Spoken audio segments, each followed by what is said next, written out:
बहुत ही बड़ी अपडेट आ रही है भारत और चीन को लेके। भारत और चीन का जो तनाव है बॉर्डर पे वो घटने की जगह अब बढ़ते जा रहा है। अभी भी भारत और चीन के बीच में 16वें दौर की बातचीत भी हुई थी। भारत और चीन का जो तनाव का कोई भी हल नहीं निकल पाया 16वें दौर की बातचीत में भी। लेकिन चीन ने एक और बड़ी हरकत कर दी है बॉर्डर पे और भारत के खिलाफ रॉकेट सिस्टम को तैनात कर दिया है। आप स्क्रीन पे एक स्क्रीनशॉट देखिए जिसके माध्यम से जानकारी निकल के आ रही है। जो चीन का एक एडवांस रॉकेट सिस्टम है वो आजकल मीडिया के अंदर छाया है, क्योंकि जो चीन का ये रॉकेट सिस्टम है उसकी मारक क्षमता है 500 किलोमीटर और इस रॉकेट सिस्टम का नाम है PCL-191। अब चीनी थिंक टैंक ने दावा किया है अब ये चीनी रॉकेट सिस्टम को भारत के खिलाफ चीन और भारत की सीमा पर LAC पर तैनात करेगा भारत के खिलाफ। इस रॉकेट सिस्टम के बारे में बात करें, चीन ने अभी हाल फिलहाल में इस एडवांस रॉकेट सिस्टम का एक सफल परीक्षण किया है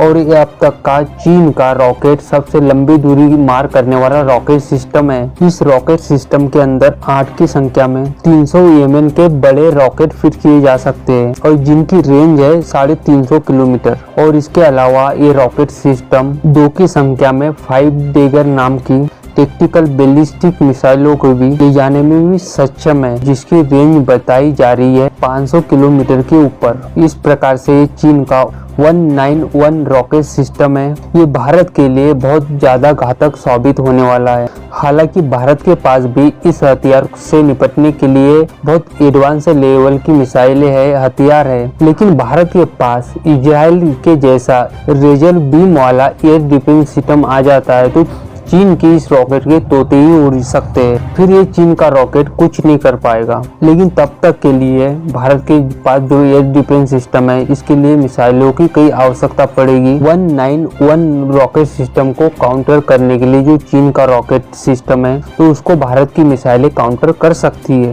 चीन किसी भी प्रकार भारत पे दबाव बनाना चाहता है कि भारत की जो सेना तैनात है वो भारत उसको वापस पीछे खींच ले, इसलिए चीन किसी भी तरह LAC पर कोई ना कोई टेंशन नहीं बढ़ाते ही रहता है। जो चीन का रॉकेट सिस्टम है ये बताया जा रहा है पहले से जो रॉकेट सिस्टम है उससे एडवांस लेवल का बताया जा रहा है, इसलिए भारत को सोचने की जरूरत है इस रॉकेट सिस्टम के बारे में। हालांकि भारत के पास S-400 है जिसे चीन के इस रॉकेट को आसानी से टारगेट किया जा सकता है। कमेंट करके अपनी राय जरूर बताएं। जल्द मिलते हैं अगली वीडियो में नई खबर के साथ। जय हिंद।